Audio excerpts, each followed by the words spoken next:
السلام علیکم، کیسے ہیں آپ لوگ؟ جب بھی تاریخ میں انسانوں کا ہوا میں پرواز کا ذکر آتا ہے تو سب سے پہلے ہمارے ذہنوں میں رائٹ برادرز ہی کا نام آتا ہے۔ دو بھائی جنہوں نے ہوائی جہاز اڑانے کا کامیاب تجربہ کیا تھا۔ رائٹ برادرز کا تعلق امریکہ سے تھا۔ ان میں سے ولبر رائٹ بڑا بھائی جبکہ آرویل رائٹ چھوٹا بھائی تھا۔ یہ دونوں بھائی پیٹرول سے چلنے والا ایک ایسا انجن تیار کرنا چاہتے تھے جس کی مدد سے ایک ایسا ہوائی جہاز تیار ہو سکے جو ہوا میں اڑ بھی سکے اور ان کے کنٹرول میں بھی رہے۔ 1903 میں نارتھ کیرولائنا کے ساحل پر ان دونوں بھائیوں نے ایک کامیاب جہاز اڑانے کا تجربہ کر لیا تھا۔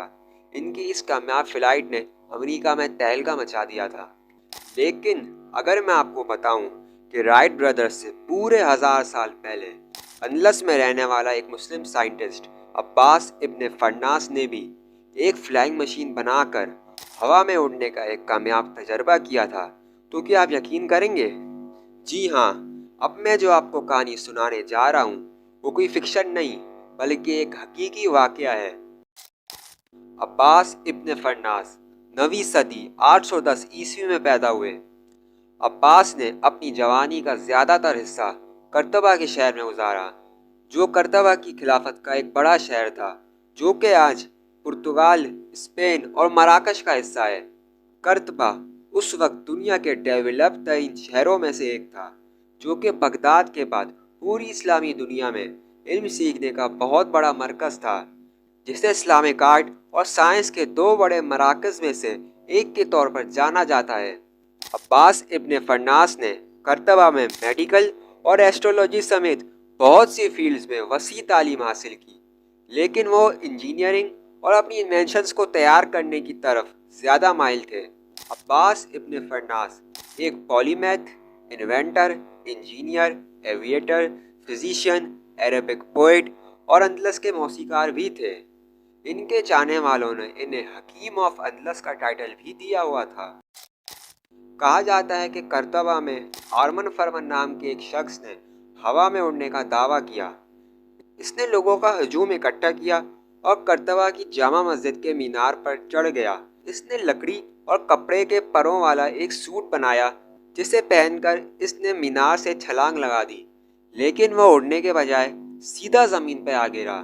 اس کی خوش قسمتی تھی کہ اسے صرف معمولی چوٹیں آئیں اور اس کی جان بچ گئی، لیکن اسی ہجوم میں عباس ابن فرناس بھی موجود تھے۔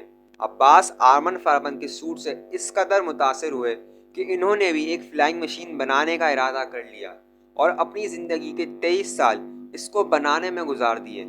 بالآخر 875 میں تقریباً 70 سال کی عمر میں عباس نے ریشم کے کپڑے اور بانس کے فریم سے اپنی فلائنگ مشین بنا ڈالی جس میں اصلی عقاب کے پر بھی نصب کیے گئے تھے۔ عباس نے اپنی انوینشن دنیا کو دکھانے اور تاریخ میں پہلی مرتبہ انسانی پرواز کو پرفارم کرنے کے لیے کرتبہ کی ایک پہاڑی کا انتخاب کیا۔ اس کرتب کو دیکھنے کے لیے ہزاروں کی تعداد میں لوگ اکٹھا ہو گئے۔ عباس نے پہاڑی پر چڑھنے کے بعد ایک مرتبہ نیچے کھڑے ہجوم کو دیکھا اور پھر آسمان کی طرف دیکھ کر پہاڑی سے چھلانگ لگا دی، لیکن اس مرتبہ عباس آرمن فرمن کی طرح سیدھا زمین پر نہیں گرے بلکہ وہ آسمان میں اڑنے لگے۔ عینی شاہدین کے مطابق انہوں نے اپنے پروں کو اوپر نیچے کرتے ہوئے 10 منٹ کی پرواز حاصل کی، لیکن مسئلہ یہ تھا کہ انہوں نے لینڈنگ پر پوری طرح کام نہیں کیا تھا اور زمین پر زور سے ٹکرانے کی وجہ سے تھوڑی بہت چوٹیں ضرور آئیں۔ لیکن عباس ابن فرناس انسانی تاریخ کا وہ پہلا شخص تھا جس نے ہوا میں پرواز کرنے کا کامیاب تجربہ کیا اور دنیا کا پہلا شخص بن گیا جس نے ہوا میں فلائی کیا۔ اس کامیابی کے بعد عباس مزید 12 سال زندہ رہے اور اپنی خامیوں کا پتہ لگانے کے لیے ایروناٹکس کا مطالعہ جاری رکھا۔ ان کے اپنے مطابق ان کی فلائنگ مشین میں ٹیل کی کمی تھی جس کی وجہ سے ان کی لینڈنگ اسموتھ نہیں ہو پائی۔ اس میں کوئی شک نہیں کہ عباس ابن فرناس کی وجہ شہرت ان کی فلائنگ مشین تھی، لیکن انہوں نے اس کے علاوہ اور بھی بہت سی انوینشنز کی تھیں۔ فار ایگزامپل انہوں نے ایسٹرونومی کی اسٹڈی کے لیے ایک ایسی میکینیکل پلانیٹیریم مشین تیار کی